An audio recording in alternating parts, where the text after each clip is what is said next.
delighted that this is the second year that we at Johns Hopkins can partner with the Atlantic Council on this terrific conference, focusing in particular on the range of economic challenges and opportunities facing Pakistan. If you were watching that last discussion, you know that we have a hard act to follow here, but we have a terrific set of panelists to continue the conversation about Pakistan's economic trajectory and its options. I have with me here on stage Dr. Ali Hasanain, who's an associate professor at LUMS in Lahore. We have on the screen joining us from Pakistan, Khurram Husain, who is a business and economics columnist for many different publications, including he writes regularly for Dawn and Prophet and others, and has been an important and serious voice on the economy, in particular macroeconomic issues in Pakistan. And then we have Dr. Shazia Ghani, who's the team lead for the Special Initiative Cell in the PMO, and delighted to have her join this conversation as well. As we talk up front here, it would be, I would encourage you to submit your questions in real time to askac.org. That's askac.org. And those questions will pop up on this super high-tech little system over here. So I'll be able to bring your questions into the conversation as we go along. I don't think we need a laborious framing of the macroeconomic challenges that Pakistan is facing. I think those of you who are nerdy enough to read successive IMF reports about Pakistan will have noticed not simply in the data, but in the language that these usually stuffy reports use, sort of gradually more dramatic language about the risks that Pakistan faces if it does not change course and implement reforms. And those risks, both internal and the risks and susceptibility to exogenous shocks related to energy prices, global conflict, and other challenges. So that's the context, and I think one of the central questions of this discussion, looking backward and looking forward, is why the lack of market-oriented reforms? What has the impact been? And then looking forward, what is in the realm of the possible for the near future? So I'd like to begin with you, not just because you're right here up front, but without belaboring the history, a sense for us of what has mattered for Pakistan, and a sense for why we are where we are. Okay, so first of all, my gratitude to the Atlantic Council for convening this. You've been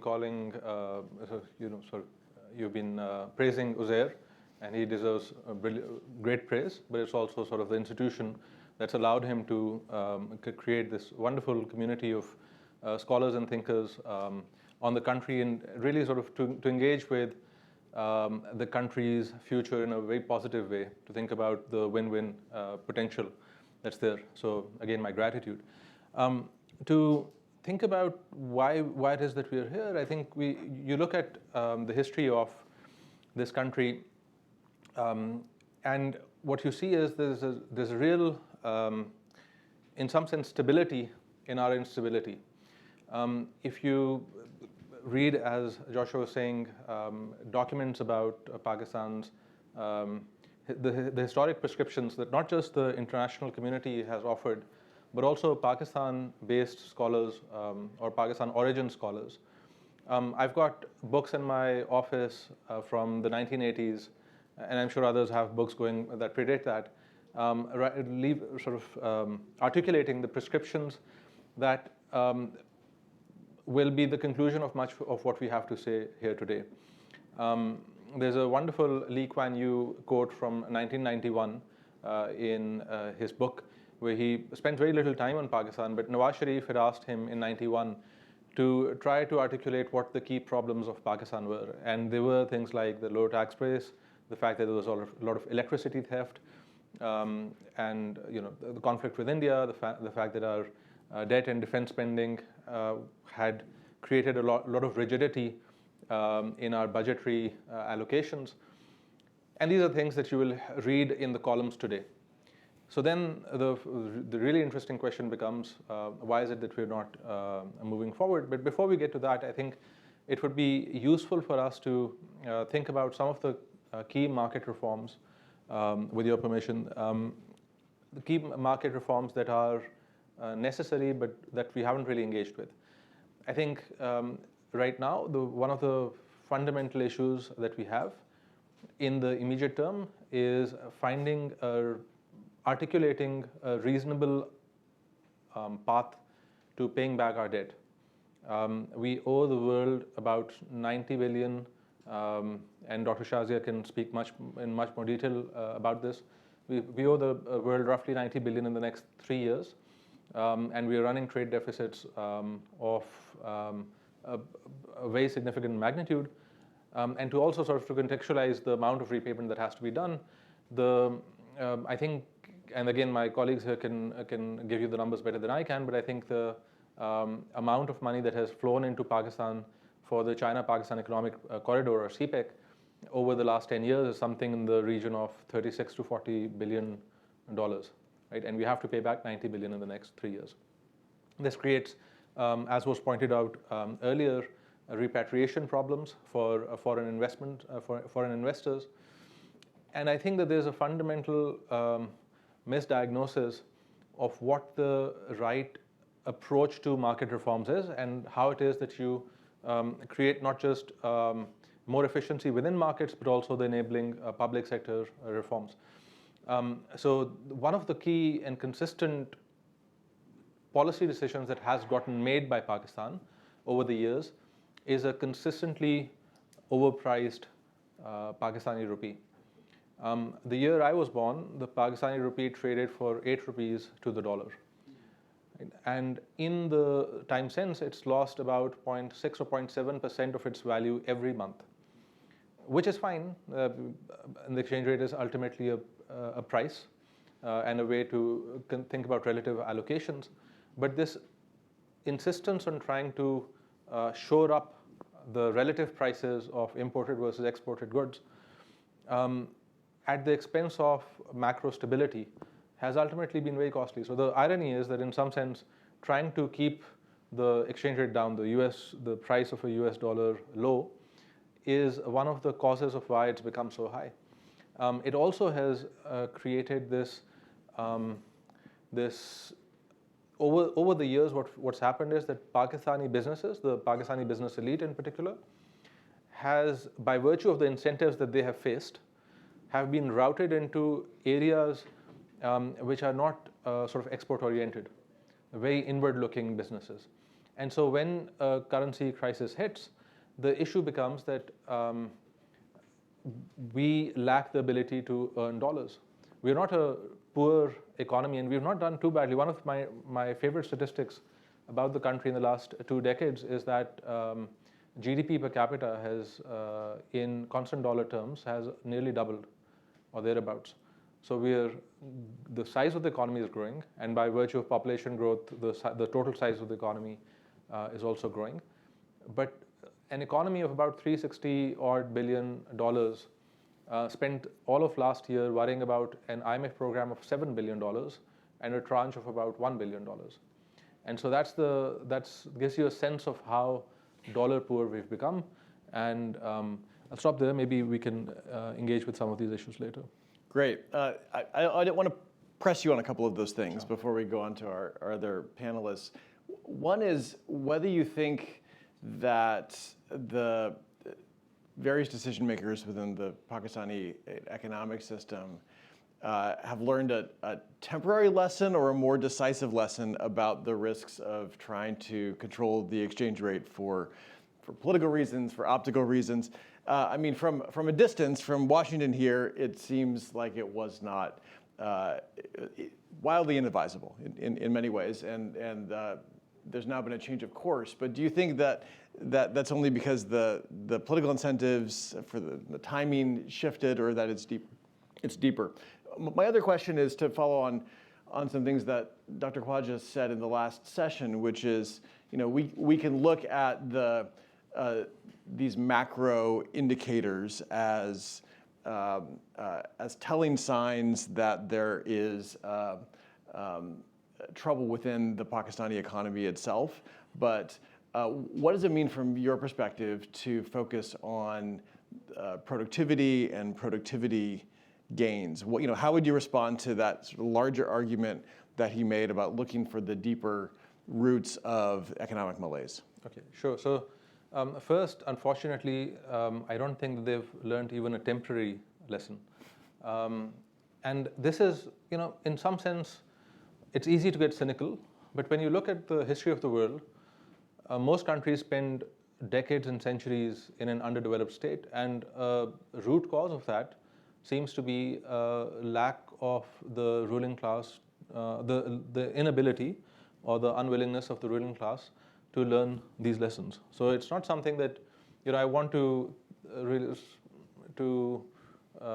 rethink what our expectations should be in the short term. But think of it another way. So my favorite sort of refrain in these sort of discussions in Pakistan these days is, or what I try to put before people to get them to think about this is, if Pakistan gets, let's say, a $50 billion loan today, we'll go back to doing what we were doing last year. And the reason for that is, in fact, if you think about what our theory for why we've gone through this catastrophic economic decline in the last 5 years, what our theory for that is, you won't find a well-articulated consensus on what the causes of that are. And you still find people seeking those sort of tranches of money that would come in, but for the purpose of relief, which is the Pakistani term for artificially lowered prices of all sorts of things. And it's couched in terms that are pro-poor, but as Asim pointed out earlier with the fuel subsidy, they will ultimately be routed into areas that are not necessarily all that pro-poor. So it's really a question of how do you think through, what is the incentive structure of the power elite, right? And so to the extent that their power has not been substantially threatened in the last 5 years, the power elite are perfectly comfortable, I think, with the currently declining Pakistan. I think within those broad categories, there is clearly a cost that's being borne, but there aren't enough. The leadership at the top of some of these institutions is insulated from the incentives of the institution itself, and there's a whole list of things where you can see steady decline. You look at the Human Development Index, you look at poverty rates. Ghazal is, I think, measuring those rates or engaging on that work now. You look at the water table. Pakistan has gone from being water abundant in my childhood to being severely water scarce. The quality of water has gone down. I'm losing 5 years of life expectancy, and my kids are losing 5 years of life expectancy because in the last 5 or so years, smog in my city of Lahore has skyrocketed. We know there's enough numbers there's perhaps a lack of precision in some of these things, but we know enough to ask the question of why we are not responding to the data that already exists. And I think it's because there is, ultimately the people respond to incentives, the political class responds to incentives, and there isn't enough of a challenge. Now, the thing that really interests me is that from I won't use the word geopolitical, Asim will be upset, but from a strategic perspective, every country has the right to self-defense and to live within its neighborhood in peace. Pakistan's GDP, in proportion to India's, has gone from about 1 to 5.5. That is, they were 5.5 times as large in 1991, before they embarked on their economic reforms, to about 11 times as large. Right? So the strategic position has severely deteriorated. And the real puzzle that I'd like to think about is, why hasn't the Pakistani elite, and in particular the military elite, which is sort of the proximate entity that has to engage on that issue, why haven't we responded? I think that, so I do disagree with Asim that there is infighting within the military. I don't see it. I think one of the great pieces of news from the last year or so, in a year or 2 years full of terrible news, has been the discipline that was shown internally by the military. I think the counterfactual state of the world where there was infighting would be catastrophic, and there was, for better or worse, sort of this discipline. But at the same time, there is a lack of,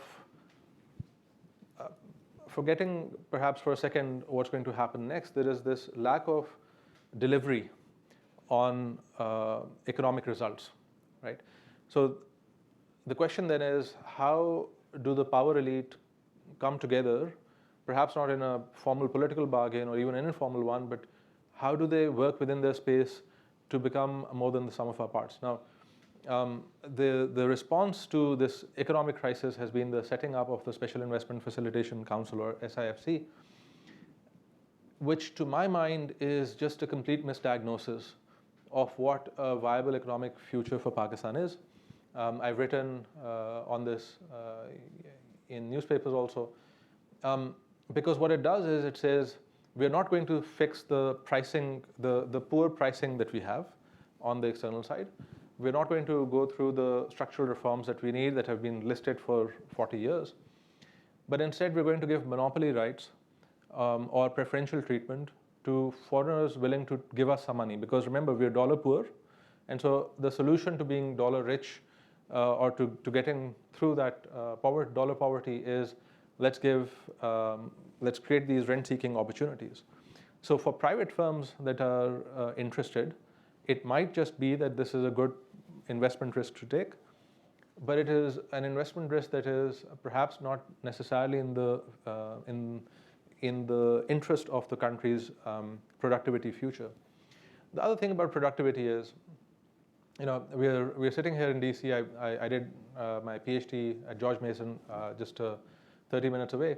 And as a young 20-something-year-old, I went and visited the Air and Space Museum. And one of the memorable things that I learned there is, that I observed there, is these lunar orbit vehicles that you see, right, from the 60s. Back when you didn't have modern computers, you didn't have modern materials, all sorts of things that you would think are modern.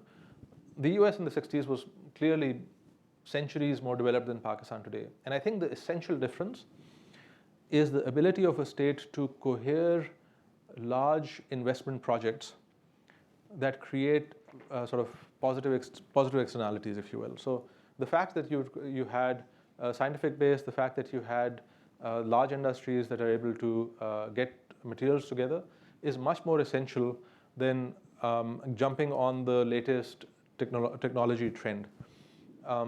The public transport systems, for example, things like this. And so when you start to think about the productivity puzzle, I think it's important for us to think about how the country would start to cohere these larger projects. But again, that's subservient to the question of how do you get a government that is broadly responsive to the data that it's receiving. That's great. I think it probably inspires a good paper on innovation and rent-seeking opportunities. There are various kinds of innovation we're trying to we like to see incentivized or not. I want to turn to Khurram, whose journalism I think has been really important in highlighting Pakistan's macroeconomic journey in particular. And I appreciate that he doesn't write in a cryptic way. You don't have to figure out who's who. You don't have to figure out who the boys and the friends and everyone else is in the story.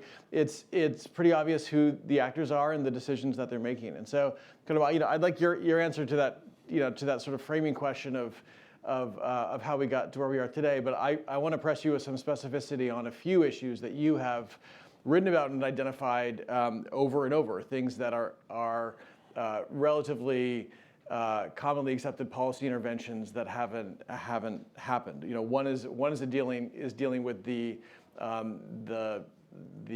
poorly targeted subsidies, particularly in the energy sector. The second is what we just talked about, this impulse to control the exchange rate, even when there are numerous adverse effects and other externalities. The third is something we heard about in the first session on the challenges of addressing low taxation, which has been an issue for a long time. And then the fourth is the focus on sort of a borrowing-centric, hole-plugging approach to looking at the balance sheet rather than a productivity-oriented approach. You know, each of these, there are a set of solutions, market reforms that have been introduced. But if you could give us a sense of the political economy challenges or the technical or structural challenges that have made this such a sort of cyclic conversation for us.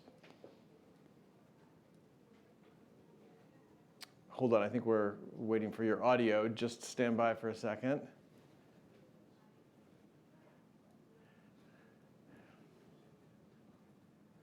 Just hold on. We're still. You can keep talking. We'll work on our lip reading. It's not something they teach you as an academic usually.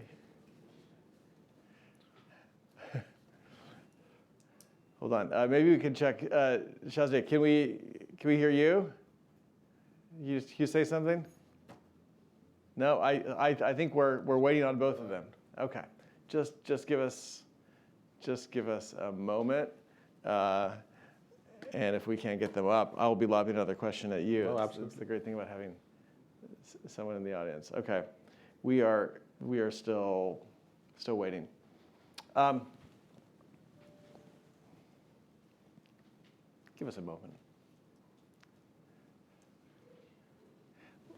Let me ask a follow-up question to something that you asked. I don't know if this is something that you've done work on. You mentioned the air quality in Lahore. I've spent a number of summers in Lahore.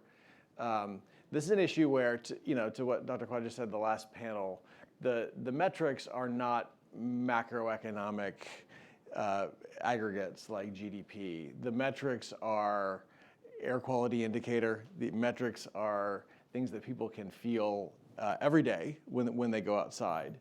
Mm-hmm. And yet this has been a problem that is, if anything, getting worse rather than better. And it's a complex problem with multiple inputs. There's a cross-border dimension. I mean, there's all kinds of things happening. But to what extent is that a microcosm of the broader governance challenges as somebody who lives in Lahore? To what extent is that really not representative of sort of the bigger problems we're talking about?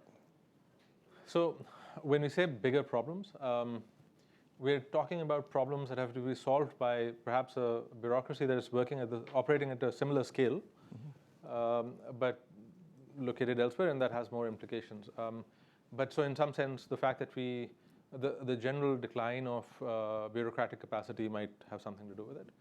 I think specifically on smog, one of the key questions, so I think one is a measurement challenge. The other is that we have, to my mind, a broken system of governance in the sense that we haven't broken down governance into smaller domains or through decentralization. So for perspective, the province of Punjab, where Lahore is, has a population the size of France or Germany and is run by the chief minister's office, essentially.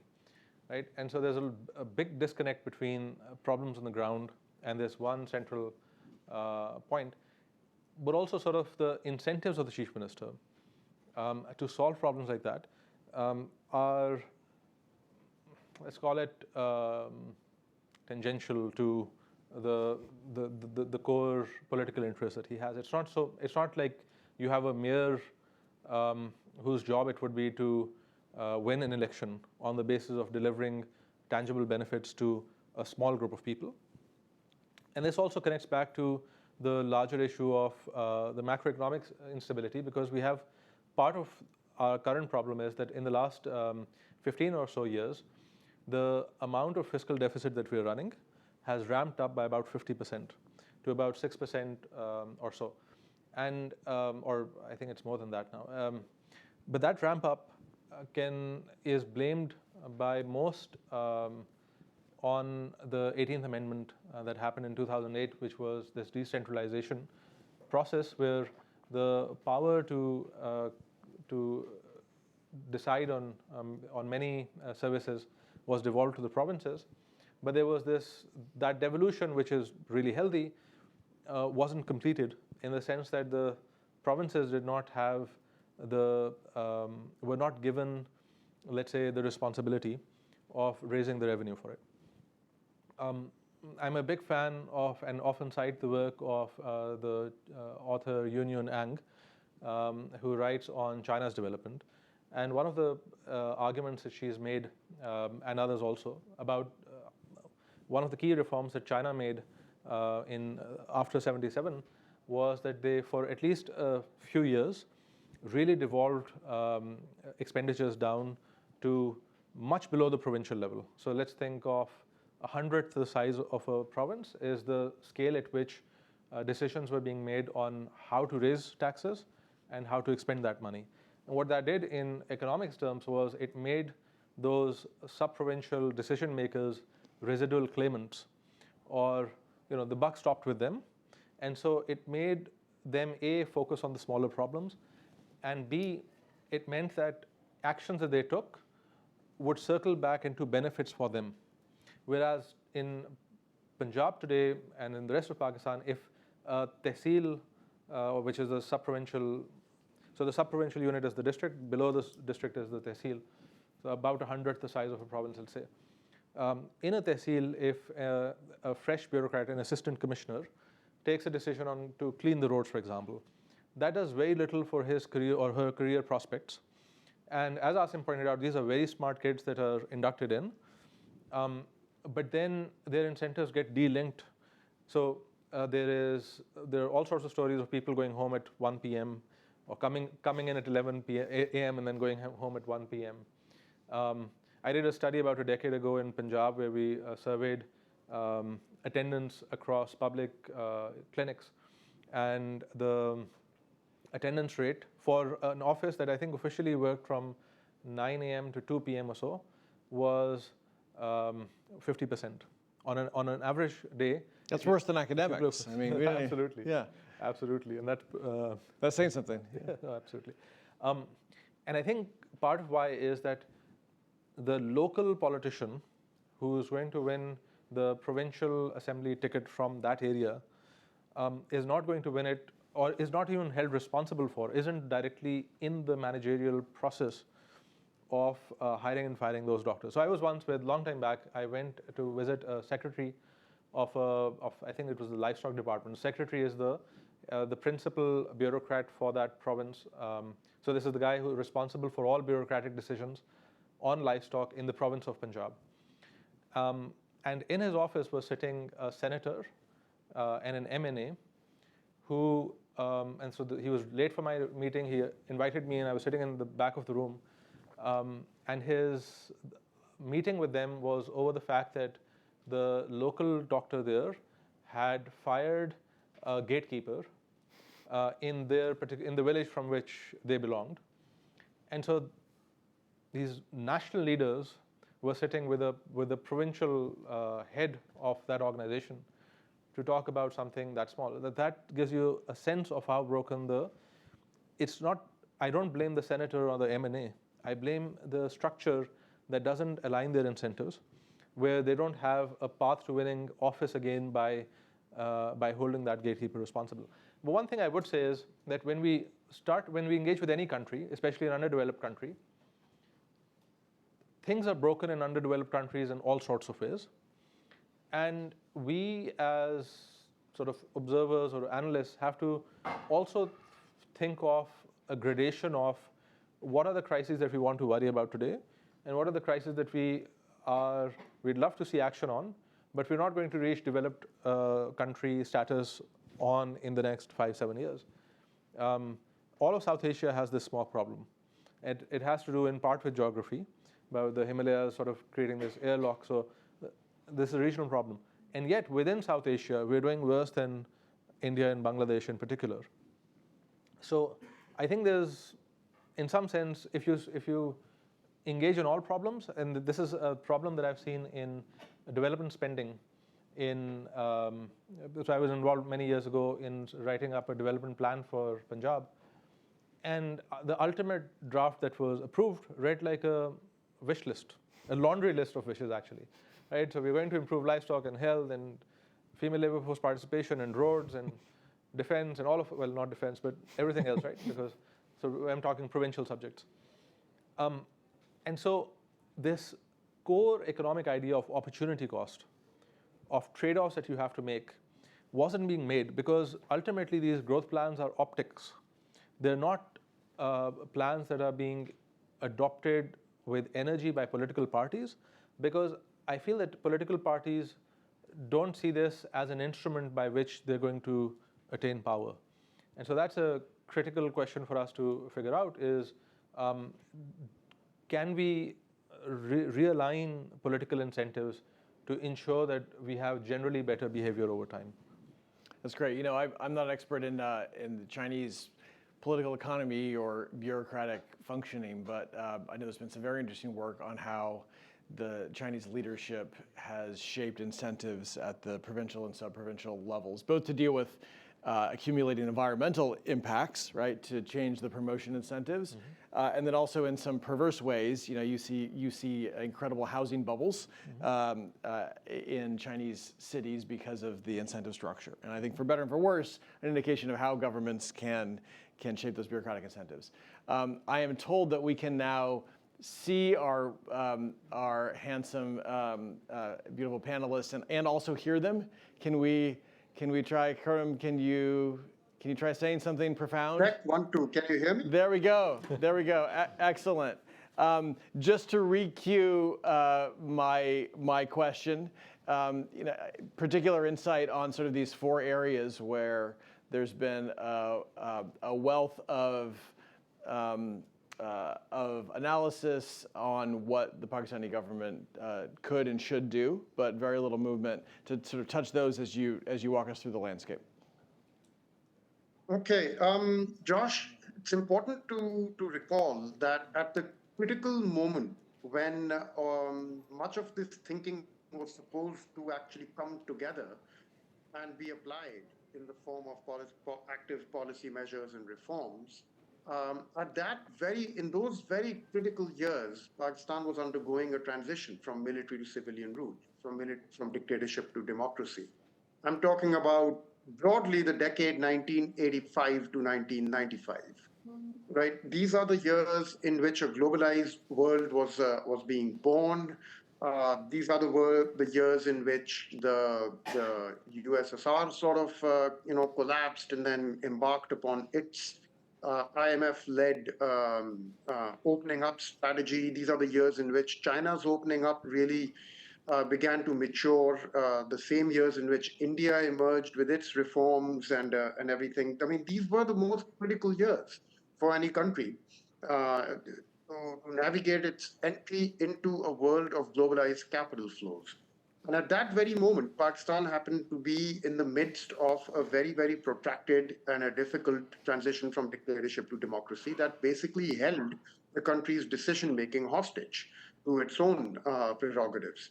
So, I mean, worth recalling that it was in this decade that Pakistan saw 3 prime ministers get sent home, using an instrument devised by a dictator to consolidate his own power. Junejo, Benazir Bhutto, and Nawaz Sharif.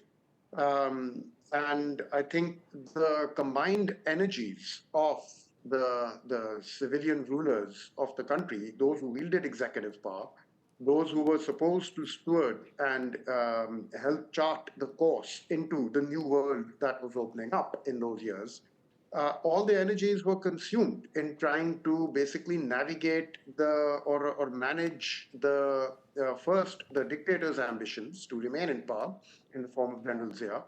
And then after General Zia's departure, it was the civilian rulers to basically retake the prerogative from the military that had become or grown accustomed to running things in the country and was not willing to really hand over the baton in substance, even if they handed it over in form following the elections. So this protracted transition sort of set the country onto a course that I suppose a certain amount of past dependence kicked in. That any civilian ruler throughout the 1990s um, was basically consumed with shoring up the bases of their power and was not really in a position to envisage anything, long term, and was certainly not in a position to alienate key constituencies, key powerful constituencies, especially the ruling, especially the business classes, the business community. In fact, the business community satisfying them, mollifying them, giving them the sorts of protections that they needed in order to, or they were asking for in order to invest in the country after the era of nationalizations. Do remember that in the 1990s, the memories of the nationalizations were very fresh in the minds of the investor community. um, Giving them all of these rent seeking opportunities, or what we later came to call rent seeking opportunities, was a means to solidify one's place at the very top of the contenders for power in Pakistan. That's how Nawaz Sharif built it for himself, such an enduring constituency that he could come into power in the early 90s. And here we are in 2023, and he's still a contender for power at the very top. And all those who've tried to topple him, from Ghulam Ishaq Khan down to the present, they're all gone, but he's still here. Those who sent him into exile, like Pervez Musharraf, is gone, who himself died in exile, but Nawaz Sharif is still here. How did that longevity, how did that enduring power or the ability to endure at the high levels build itself? It built itself through a very sort of a particular political economy that Nawaz Sharif was able to build for himself. And that involved with big capital, big business. Of course, that compact gave Nawaz Sharif's politics an enduring power at the top, but they also ate out the economy's productivity underneath and made any growth dependent upon specific protections that the government would then afford to business groups. So there's an entire political economy that sort of grows out of that decade, the decade 1985 broadly to 1995. Right, I'm talking of the time when Junaid comes into power and the time when Nawaz Sharif is finally ousted from power in 1994. Broadly, the years in between, and it's that political economy has framed the country's approach towards reforms, its approach towards building foreign exchange reserves, and its approach toward how to handle and manage bilateral relationships, especially with key important partners like whether it's the United States or China or Saudi Arabia in later stages. And very importantly, that same political economy was relied upon by Pervez Musharraf during his decade in power to further entrench and solidify his rule. So, I would say that the generals insisted to remain in the picture even after their time is up, is one of the root causes for why this country has not been able to develop a coherent and far reaching response to the challenge of globalization.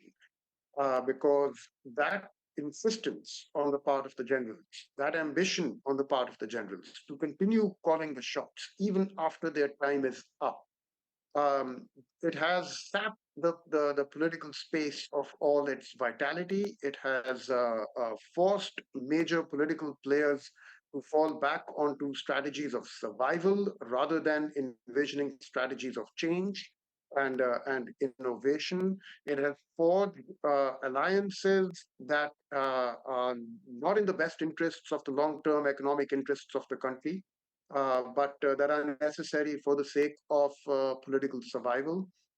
And here, Josh, just in conclusion, I would like to add, and this is a very important point since we are speaking to a Washington, D.C. based audience, that not just the generals, but their backers in successive American administrations in Washington, D.C., who have actually imposed these dictators upon a country that did not want to be ruled by a dictatorship. General Ziaul Haq did not enjoy popular support in this country. All those who did enjoy popular support were actually out in the street agitating against him, while the general was being feted and received in the White House. I'm talking about the 80s. And likewise with Pervez Musharraf. Although he was perhaps a bit more savvy and savvy enough to seek civilian buy-in into his dictatorship much earlier than General Zia did, but nevertheless, somebody whose rule was premised on sending into exile the leadership of the major political parties, and then who went on to enjoy tremendous American backing and support for his regime. Um, it's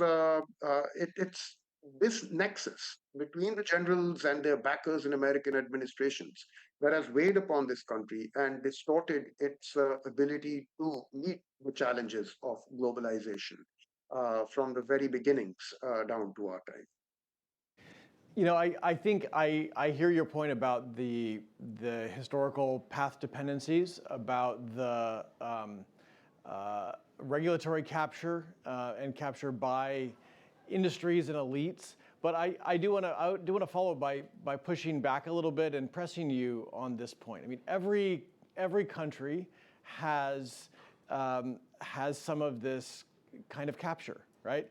Every country that has a modestly open political process has political leaders who are having to build coalitions, having to figure out how to fund their campaigns, and they look to to various entrenched interests to do that. And I think you traced how some of that emerged in Pakistan, but I would circle back to some of the specific issues that I mentioned. If you think about the problem of mistargeted subsidies. If you take the army out of the picture for a moment in a hypothetical world, you may have somewhat different kinds of mistargeting, but wouldn't the same incentives exist there for political elites to to not tax agriculture, to give tax exemptions to crony businesses? I mean, these are things that are structural problems in developing and in developed countries, right? So what is it that it has that you see as being the obstacle for for that issue, for low taxation rates, for the kind of currency manipulation, which I think you can as you said, you can explain by looking at the relationship between elites and their constituencies. But certainly that's broader than the civil military conversation. I just want to sort of press you on why, as we look at those challenges today, where some of the solutions have been, they're not simple solutions, but these things have been laid out again and again. Why are those not moving forward? And if you could explain that, what part does the civil military dynamic really play in that, and where are there other entrenched interests that we see in other contexts? Right. I mean, I'd agree with you that there is a reality outside of what I've just laid out, right? Beyond the civil military equation, there are things happening. And you were, I think, very right to point to the agriculture income tax, or the failure to implement an agriculture income tax as a very good example of the failure of civilian rule in this country. Um, Let me just say at the outset, though, that the thought experiment to take the military out of the decision making in Pakistan is a very, very difficult thought experiment to pull off. And I'm sure you understand easily what I mean by that. It's just such an elephant in the room that once you take that out as part of the thought experiment, all the other things that go with it make it very difficult for us to imagine what sort of a decision-making apparatus would be left behind, and how would that then respond to the enduring challenges here in Pakistan. Um, I'll simply say that whenever change has been attempted, over here. For example, I'm thinking of, and more recently, just look at the LNG import terminal that was set up. Now, LNG imports was something that we had known since the early 2000s that it's going to be required. The first LNG deal and for a terminal and a long-term supply agreement was struck in 2006. It was sealed in 2006. And that was shot down by the court because in those days the court was shooting down anything that the Pervez Musharraf government was serving up. There was a sort of a political economy of its own happening over there, right? The twilight of dictatorship sees mounting difficulties for the dictator. Um, but then just look at what happened when there was a successful LNG completion of an LNG deal in 2015. That deal went through, and as a result, well, something like close to 1/3 of Pakistan's LNG gas requirements are being fulfilled thanks to LNG terminals that were set up over there. But those people who set those terminals up are still being summoned in the courts to answer for absolutely frivolous corruption allegations. That's what happens when a civilian government tries to undertake deep-rooted change or reform historically in this country. The very first privatization that took place, the privatization, the person responsible for that privatization policy had to spend time in jail, answering allegations of corruption and malfeasance. I don't recall whether those were ever actually proved, but nevertheless, the fact that somebody tried to bring about changes, you know, in the context of a fierce power struggle taking place within the country, it just kind of things that were done to those people. I just it just attached an added disincentive seeking deep-rooted change to even trying to bring it about. Musharraf had a window in which to do this. He tried to broaden the tax base using coercive means in the year 2000, 2001, trying to implement the sales tax at the retail stage and bring in services into the tax loop. But you seem to think, like every general that comes into power, that he can do this, at the point of a gun.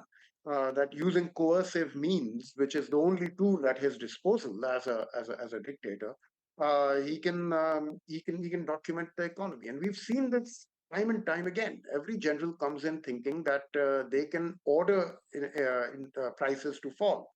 They can order the exchange rate to obey their dictates. They can order people to come forward and pay taxes. And it takes them a while to realize and to learn that the world is bigger than they at first imagined. But in the course of that riding that learning curve, the country loses years along the way. And that learning curve itself does a fair amount of damage. And then, of course, the next guy comes in with the same ideas and has to ride that same learning curve all over again. I could give you more concrete examples along the way, but it's very difficult to get to miss the how this political economy frames much, perhaps not all, but much of the decision-making landscape in Islamabad, and that doing a thought experiment by trying to remove the military as a decision maker is, and it becomes an unrealistic exercise because we're not really sure what we're going to be left with once you do that. How deep you have to go to remove or excise um, that elephant in the room. Um, so I think until there is a very solid consensus within the country on who rules and how to come into power, that there is only one route into power, and that route is through the ballot box. Until this principle is established, I don't think the decision-making system in the country will be up to par to be able to either imagine a way forward or to be able to implement that way forward, even if it can last. Thank you. Shazia, I know you've been doing a lot of work in the PMO, and we had some conversation in the earlier session about FDI. I know that's something that you've thought about and worked on. And I guess my simple question for you would be, particularly at this moment, what kind of FDI should Pakistan be chasing, and how should it be chasing it? I know there are sort of different models or different answers or different priorities, but how do you see that from where you sit? Okay, thank you so much, Josh, and thank you so much, Atlantic Council and Team Uzair. They really made effort to make me part of this very important conversation. And then, of course, let me also say this on the onset, that whatever I will be discussing, these are my personal views as student of this subject, as a student of macroeconomic policy management. And let me also make one update that, as Professor Ali Hasanain said, the actual CPEC investment realized so far is up to $25 billion, and majority of that investment was into energy sector related projects. Then we have some budgetary support from Chinese commercial banks. So all in all, it's approximately $30 billion is the loan that we owe to China in my total external debt, which is approximately 95 to 100 billion US dollar. So, okay, let's come to the, before coming to the FDI, I would also like to say a few things that my colleagues have discussed in length. These lack of these reforms have really cost me very dearly. Within the region, in the immediate neighborhood, I'm growing at the most lowest speed in terms of GDP growth. I'm forecasted to grow by 1.7%, and IMF saying I will be growing at 2.5%. I mean, but on the day end, any growth rate which is less than 3.5% or 4%, it's just meaningless. Anyway, my population growth rate is 1.8%. So I need to grow at least by the double of its size, at least to maintain my current level of living in a country. And biggest, the receiving end of this low growth is, 28 million kids are out of school, 40% kids are stunted, women, they are no, we don't see them anymore. They are no more part of any conversation related to economic growth or prosperity. So these are very important things, that these are the results, I must say. But Professor Asim Khwaja rightly well said that you just do not try to understand a country just looking at its macroeconomic indicators. But in this world, we are so much trained to see these numbers that it's just very natural to talk about these things. As far as quality of FDI is concerned, so keeping in view Pakistan's own peculiar external sector pressures, I think any FDI which is coming to serve Pakistan, taking it as a captive market, and putting up some sort of project in which I'm earning in PKR, I have to convert those into US dollar to allow that repatriation of those profits. I think that would not benefit. I personally believe that I should be seeking more and more FDI purely into export-oriented sectors, and then into the 60% sector of my GDP, which is services sector. That is IT sector, that is HR, that is tourism. We can talk about. It will take a lot of time to develop tourism's ecosystem, but in manufacturing, which is just like 16 to 18% of my GDP.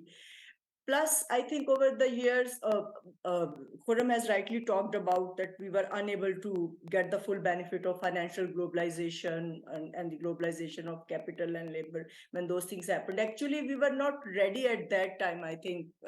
If we recall, when this multi-fiber agreement on textile was concluded, it was the Bangladesh who later on get most advantages out of it. And in Pakistan, we see that, for example, due to power crises and other issues, most of the industries in Faisalabad, in other textile hubs, were being closed, and there was shortage of workers as well, and stitches, etc. So it's really important for me that, one thing is very much clear, that I should not try to seek FDI in a bid to get some dollar that can support my external account. This is really very much important, that I'm getting FDI, but to somehow in my mind, I know that I need these dollar inflows to bridge up my financing gap, which are very evident on my external sector. So when we understand this equation, when we realize that this is important, only then we would be able to highlight the sectors or make our priorities more clear, that where we want and what kind of FDI is needed. And I guess I would ask, it doesn't have to be about CPEC with any specificity, but there has been a talk about encouraging FDI in agriculture, FDI in IT. How do you see these as fitting with your sort of your priorities and your model that you just discussed?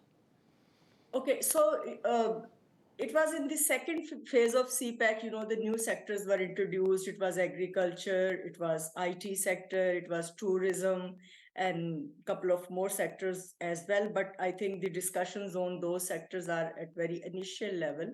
And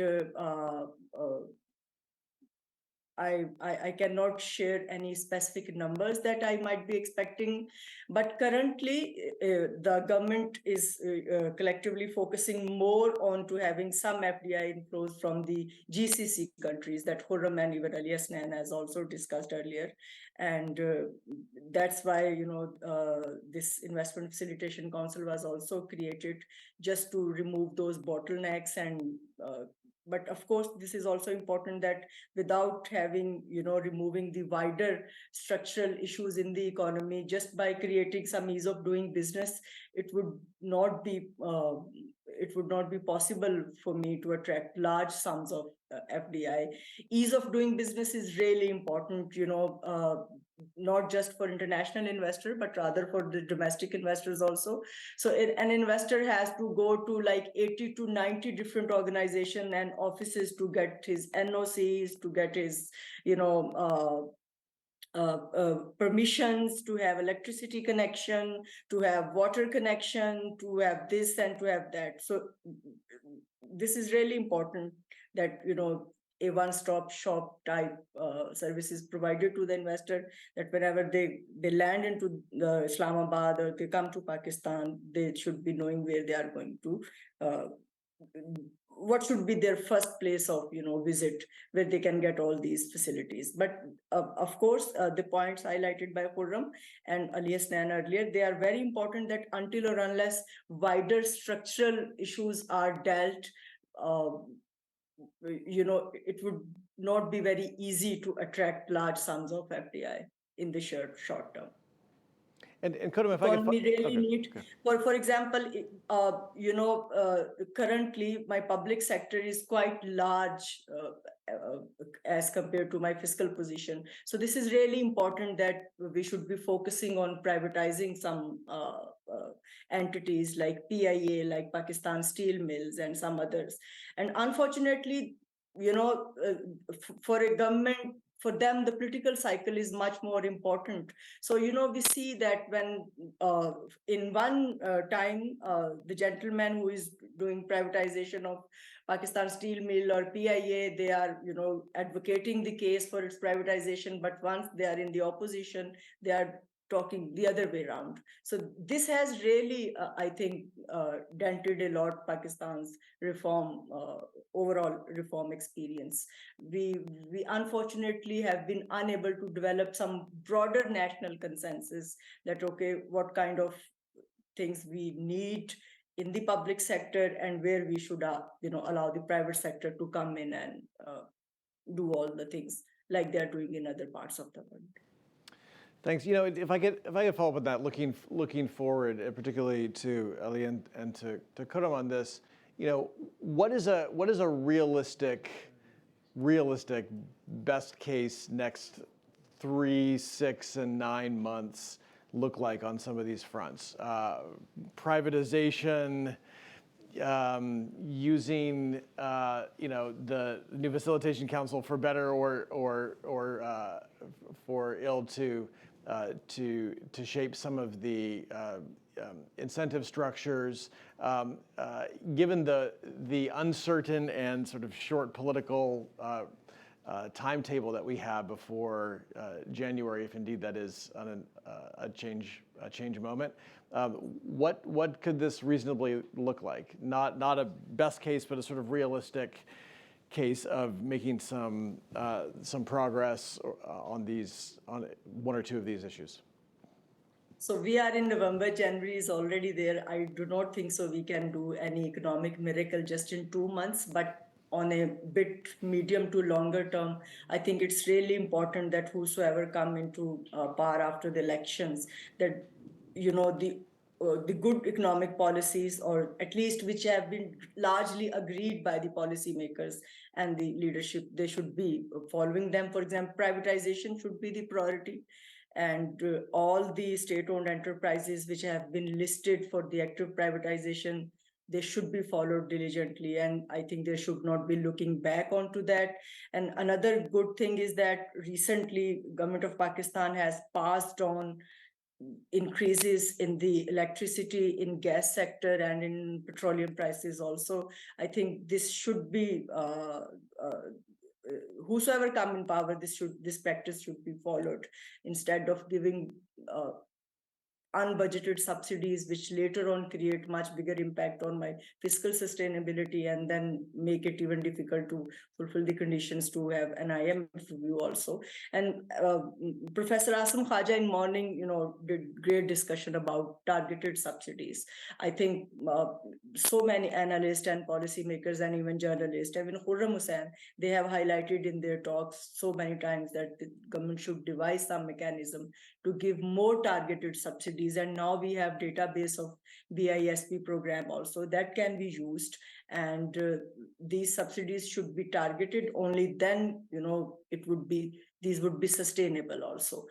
So I think for next 6 to 7 months, this is really important, that whatever economic discourse is taking place, I think we should be able to share with people that, path to economic recovery or path to growth or path to economic prosperity would not be easy. They should, no more easy fixes are available to me. So, shouldn't be believing any guy who is talking about, bringing moon to you in like the next 6 months or 7 months or 8 months.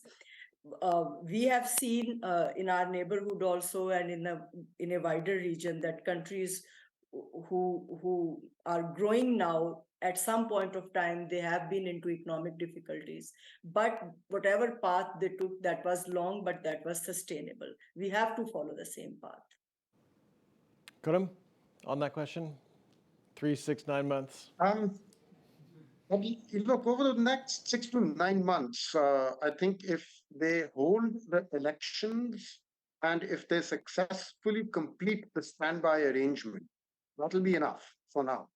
That's all the miracle we need. I think the real decision making has to be undertaken by a government that has a more secure mandate and has a longer time horizon. Current government, the current setup, if it tries to prolong itself, and I do fear that they are continuing to look for reasons why they should delay the elections.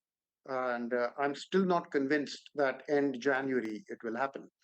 But we'll see. But if they try to prolong their tenure, then a caretaker setup, with a very indeterminate mandate, sort of an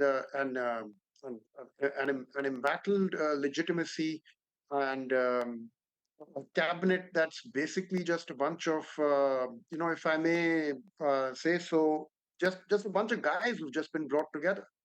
These are not people who have been chosen for any particular talent or skill or anything. I don't think under this setup, a kind of large scale or meaningful change even ought to be attempted. I wouldn't be comfortable with them being able to see it through. And I think the longer Pakistan tries to just sort of muddle through um, the current situation. We've had 2 years right now, Josh. For 2 years, we've been seeing relentless price shock being administered to the economy.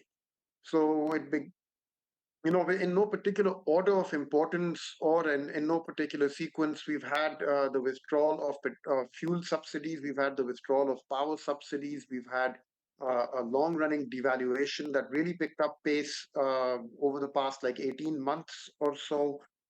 We've had interest rates that have close to doubled since over the past 18 to 20 months or so. All of these are prices, right? Interest rates are the price of money, exchange rates are the price of money, fuel prices or power prices. And now, most recently, we've had a massive adjustment in gas prices, one that was supposed to have happened last year, but they're undertaking it this year, as it turns out. 2 years of relentless price shock, one after another.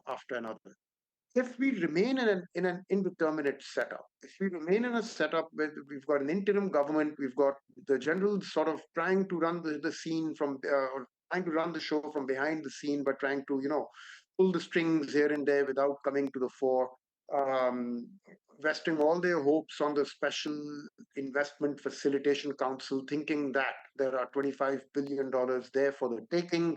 All we got to do is burn the right holes in our business and regulatory landscape, and then we can just sort of reach out and take that money.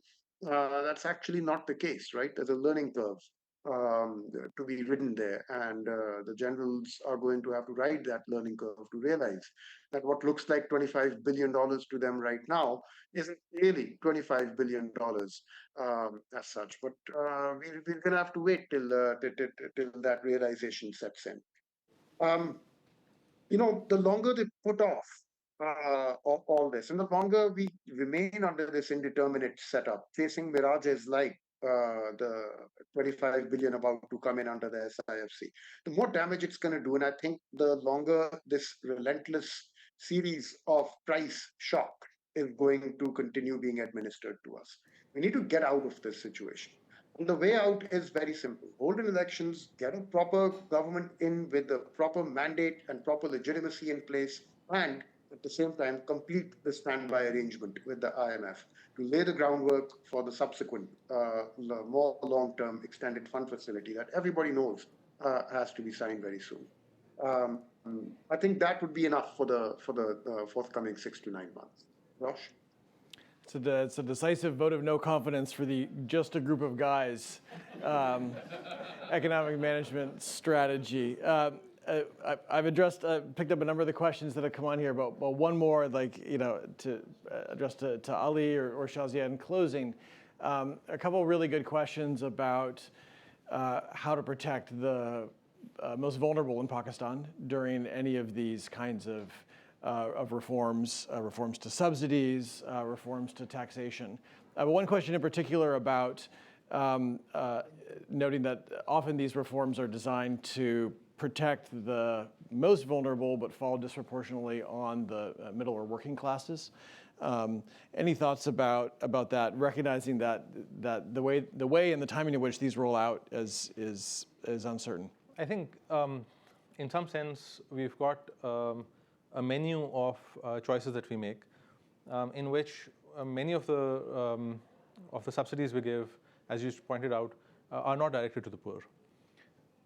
In protecting the poor, the best thing that we can do, given all of the other constraints that we have, is to reallocate some of those subsidies quite simply from, and I think Asim also pointed out to this, from the things that we do spend them on, such as, for example, this regionally competitive energy pricing for exporters. Move some of that so that those decisions would also become more rational and market-based into things like the Benazir Income Support Program, which is ultimately what we need to do. I want to quickly address the other thing, though, which is that it's fine for us to exhort the political elite to work better or to do good, things that we think are obvious. But in some sense, that's just sort of appealing to the good angels of the powerful, right? I think there has to be a conversation about why Pakistan hasn't worked for any of us. There's a lot of, for all of the sort of political mischief that has gone on institutionally, the Pakistan Army is probably the most meritocratic institution in the country. You can be someone who's picked up, 18-year-old, and until at least the brigadier level, I can assure you that promotions are on merit, which is something that many of our civilian institutions lack, which is one reason why they enjoy great credibility when you do polling on the quality of of how citizens buy into different institutions. They tend to be among the highest, which then gives control or sort of power to the people at the top to make those sort of decisions. They have to realize that that for every one soldier there are 400 civilians, and so for Pakistan to grow, and it has to be that there has to be a real consensus. We have kept hearing about a charter of economy in Pakistan for the last decade, in particular in the last 3 or 4 years. That sort of discussion about how to share power, I think, is fundamental, and that requires not just that perhaps the military keeps a seat at the table that it has de facto received, but also that it sees real constraints on the decision making that it can go into, that then goes that is then ceded to civilian control, which hasn't been the case. Ultimately, I think for thinking about this economy, any economy where you don't know who's going to be making decisions in 15 years or 3 years, because that's the term of an army chief, or typically the term or more than the term of a chief justice, is going to be beset by this type of instability. We've seen Pakistan is punching way below its weight in all sorts of economic factors. And I think there, to think about ideating on a positive agenda, I think what we can all work on together is institutions that will help build capacity that can then sort of interact in more structured ways with the existing institutions. So think about Musharraf's Tabad Lab, or Asim has SERP, Uzair is setting this thing up, and then my institution, LUMS, where many of the people in this room have some sort of relationship with this university, that was set up with, I think it was $10 million USAID grant that seeded sort of the scale up of that institution. Between the Pakistani diaspora, the business community of Pakistan, and our sort of bilateral partners, I think there's a need to think on a 10 to 15 year time horizon and think about building more organizations that can be sort of more structured and are doing the homework. So on CPEC, for example, Dr. Shazia will tell you that there's a project that was pushed during Shehbaz Sharif's visit to Xi Jinping last year, which was the ML1 project, which is the train line that runs from Karachi to Peshawar. There is no feasibility study that suggests that that is a positive program to run. There is no Pakistani feasibility study in the public domain. And when I reached out, the government said, well, that's a Chinese project, we're not going to put that up because they don't like it. But then I found a Chinese feasibility study online, which sort of undercuts that argument, which said that for the next 25 years, this $10 billion investment that we are seeking in a country beset with a dollar shortage, we're asking for 10 billion more to set up a train that basically does nothing to expand the dollar creating ability of the country.